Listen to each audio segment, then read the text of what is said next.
All right, wanted to turn on the microphone so we can go over some stuff here. I am way deep in this call. Seems fine because it's been on a nice upward trend, but this is not where I like to be at all. I've got 60.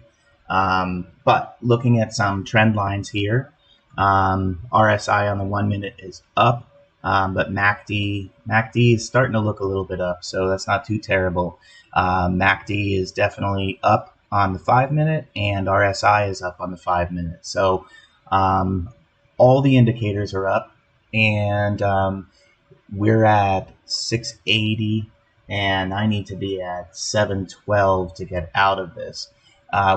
To break even. So, but we've got a resistance line that it's bouncing up against right now. This is kind of busted through, honestly. So it should start running probably at the top of this candle here, top of that wick where we are kind of right now. If it busts through that, it should really take off. So a lot of sell orders is what happens. People put in their sell orders at the high of the day, or it's not the high of the day, but it's just a resistance line. So when the price gets up there, a lot of sell orders kick into effect and bring it back down, but there's still a lot of buys. So that means that it's holding the buyers back. So a lot of times once it makes it past all those sell orders, it takes off running. So it's not really taking off running right now like I had anticipated that it might, but it is still climbing. So my lines oftentimes are just guesses. They're always just guesses because there's no way to know exactly where it's going to be. There are some charts that you can use to guess. Let me see here. Long call, November 17th. I can pull over and show you this chart.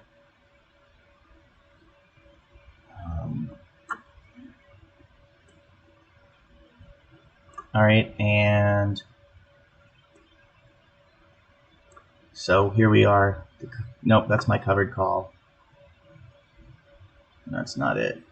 Let me see. Let's change this so that it shows what we really want. Let's see if we can trick it into cooperating.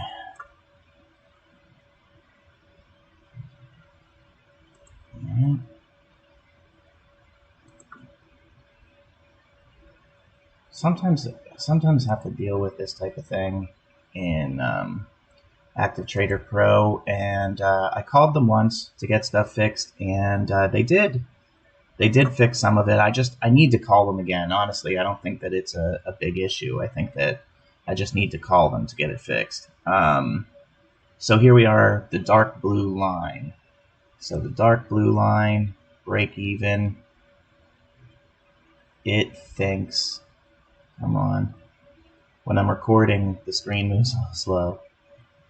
So it's hard to get it balanced right. Yeah, see, it thinks it's 255.02 would be the break even.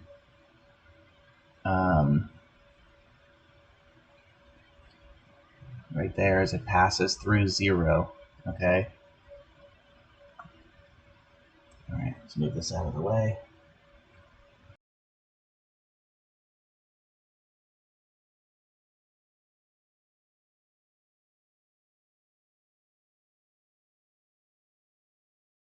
Sometimes it bounces off of EMA and goes back up, but if it goes through, it'll probably shoot down.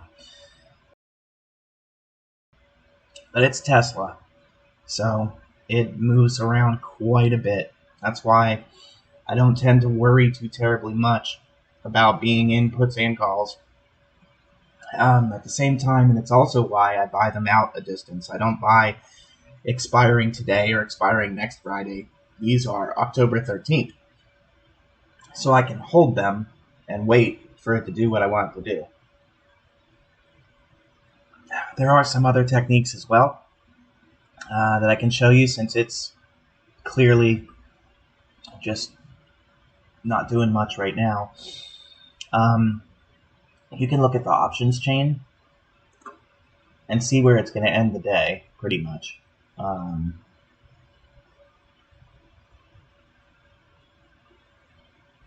Oh, that was the top one. Okay, so if we look at the volume, all right, how many people are in these, we can actually sort it appropriately too, which I like to do. I just don't use this window very often, so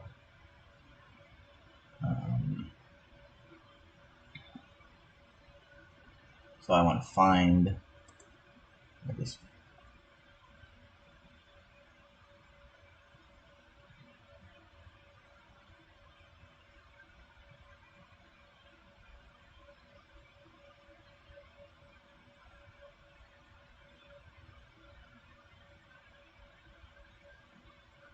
Maybe under settings.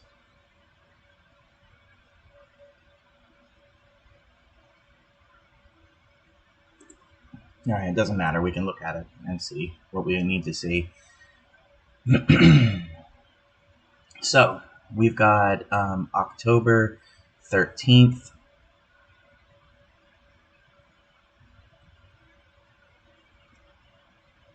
On ours for October 13th, 250, but we're looking at today. So September 22nd. Okay, so today, biggest volume,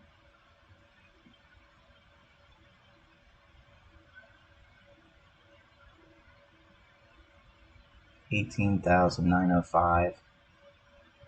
So somewhere between 260 and 265 on the put side, but I'm sorry, on the call side. But on the put side, you've got 26,000 puts that are open right now at 250.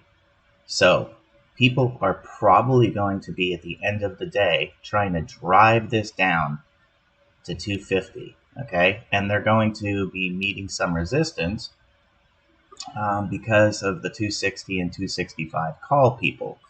So it should be a wild end of the day and easy to get out of positions. But that's something to pay attention to when you find yourself in a situation like I'm in right now.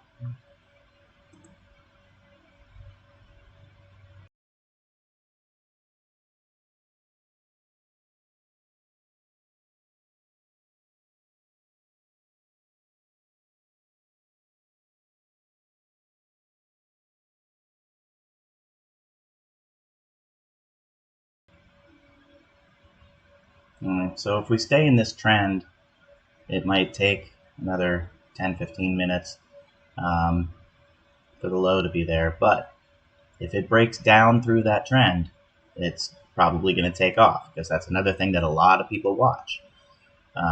So they're thinking, if it breaks down through this trend, then it's good. It's they're right. It's broken the trend, so it's going to go down. All right. And at this point, RSI is still looking a little up. All right. MACD on the 1 minute is kind of flat, headed up a tiny bit. MACD on the 5 minute is above. Now, on the training video that I'm going to be putting up shortly, or it's probably up by the time you're watching this, I explained that, first of all, this is not intended to be financial or legal advice in any way, shape, or form. This is for entertainment purposes only. But what I see is when this MACD on the 1 minute is headed down, it doesn't matter if it's above zero or below zero. It's headed down. That's a good indication that the stock is going down. Okay. RSI, what direction it's pointing here. Last couple of blips towards the end there is important. Okay. So it's kind of flat. It's going back and forth a little bit. And then MACD on the 5 minute, I find that it's more important to know if it's above or below. So right now it's above zero, so that's good. Doesn't matter that it's facing up. Like here, it's above zero, right? But it's trending down, all right? And you see that was leading towards it kind of coming down. Obviously, that would be a really steep downward. Okay, but right now it's above, so that's good. And but flat here, definitely down now here, and definitely down now here. So this might bust down through that trend, and we may have to wait a little bit longer to get out of this one.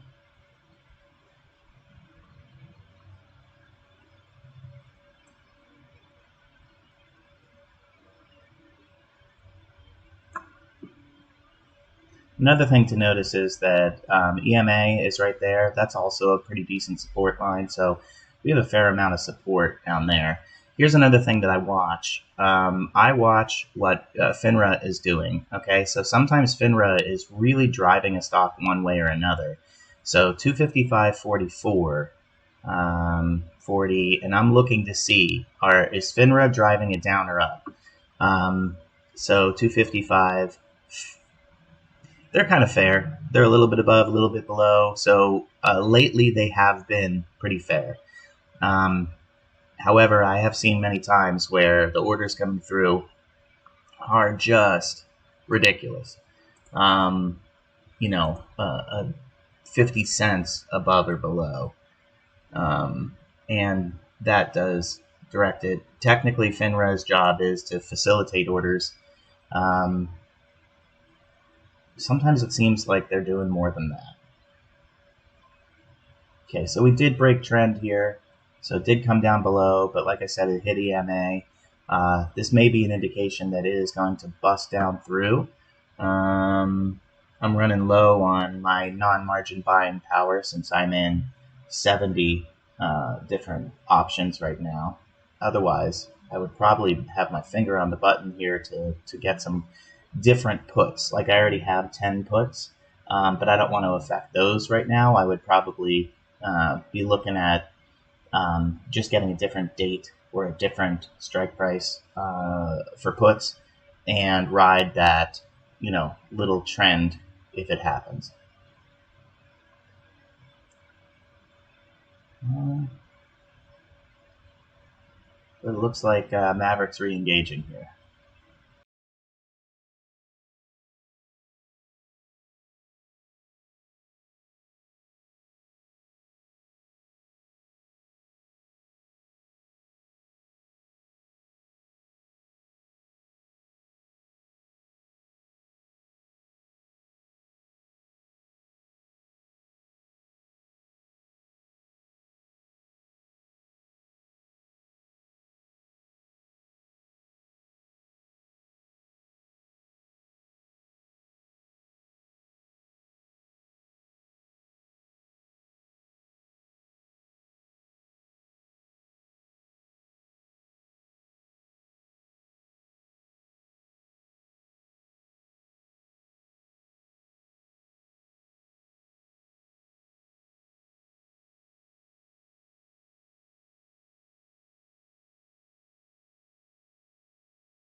Okay, sat back down for a moment here, see if I can get out of these puts.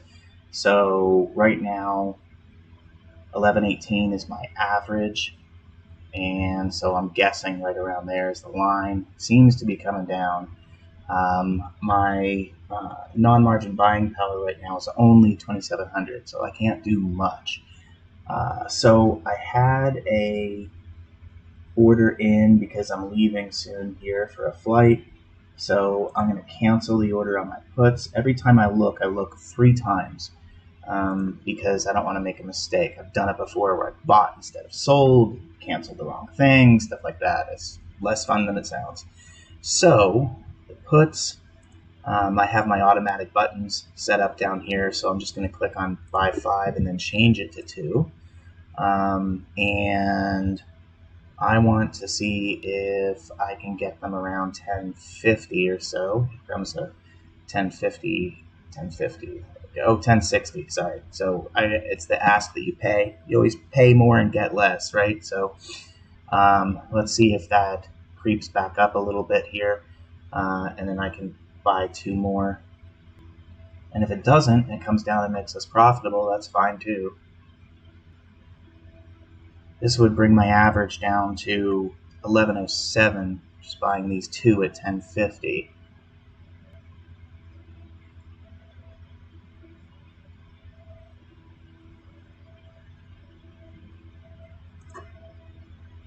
Go. Let's see if we get those at 1050. 1048. Perfect. So now that's going to say updating forever.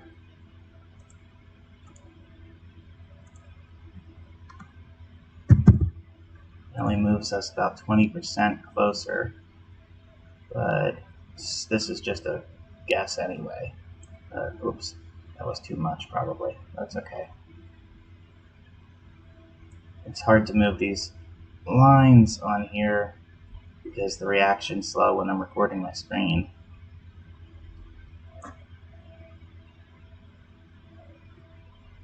Sometimes I actually like to drag these out further just to see more action, keep it a little more exciting. That helps.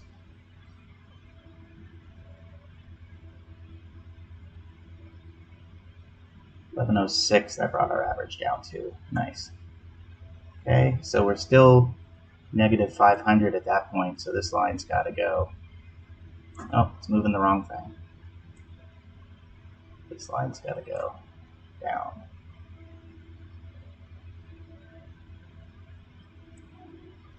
Down further than that. Negative 250.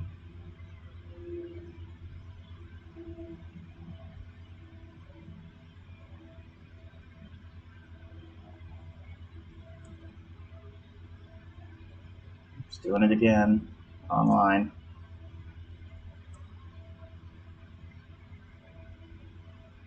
Probably down here.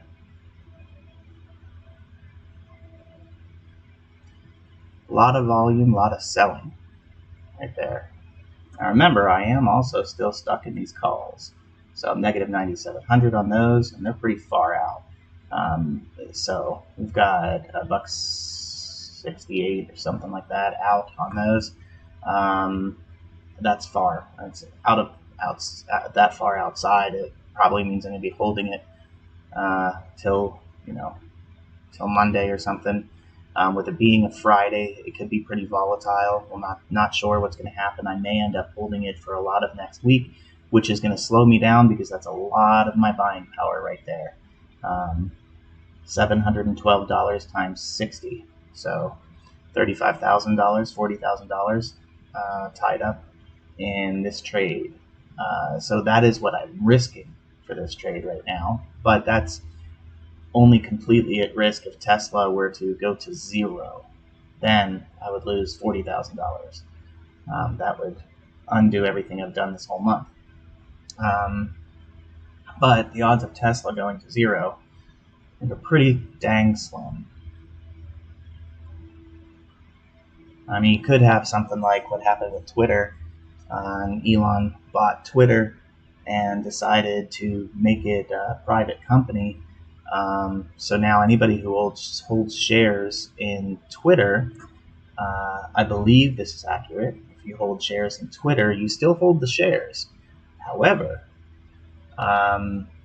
you now hold shares in a private company. So you kind of, if you're going to try to sell those shares, you're going to have to go and try to sell them on your own. Reach out to somebody else who wants to buy them, literally, instead of being able to trade them on the market.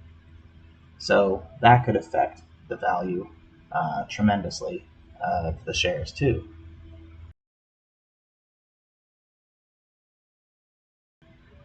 So this is still showing a lot of downward motion down. This is changing around down here, but ultimately it's a pretty downward. This is down below zero and this is down, so I'm not letting go of it just yet, but I am sitting here with my finger on the button like Putin, just waiting, see what happens. Some buyers happening down there.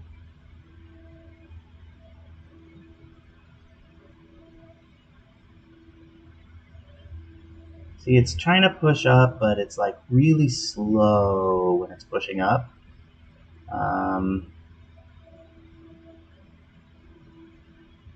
Oh, that's not a good sign for me right now. I didn't want to see a green candle. Definitely don't want to see this one go green in 5 minutes. Let's see if that reverses, because as you can see in the past here, it's a couple of green candles, barely 3 green candles, 1. All right, so these are 2 pretty large green candles. I might not be getting out of these puts right now like I thought. But I kind of wanted to make my $328 on this one, put myself over my $2,000 for the day. But, you know, when you get greedy, that's what happens.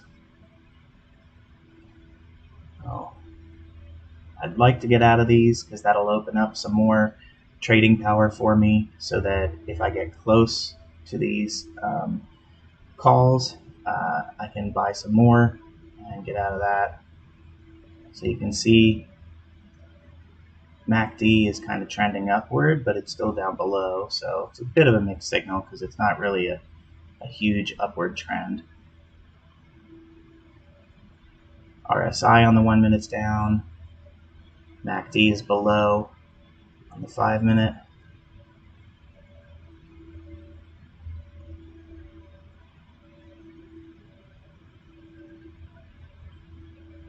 It did have one resistance point here. So if it busts through that, it might move a little quicker. There we go.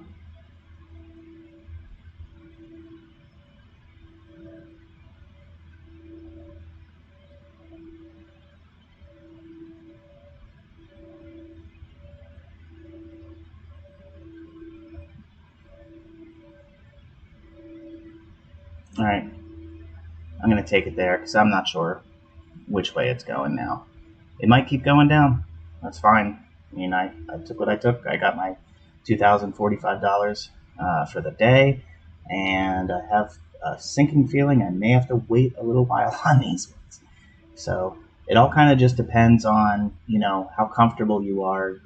When I first started doing this, I set myself like $1,000 loss limit. If I hit $1,000 loss and I was doing like one at a time instead of, you know, doing 5 or 10 at a time, if I hit that $1,000 loss, I was out. I didn't care what it looked like. And now I kind of like just kind of let it go because it seems to me like it just always comes back. As always, this is not trading advice, financial advice, entertainment purposes only.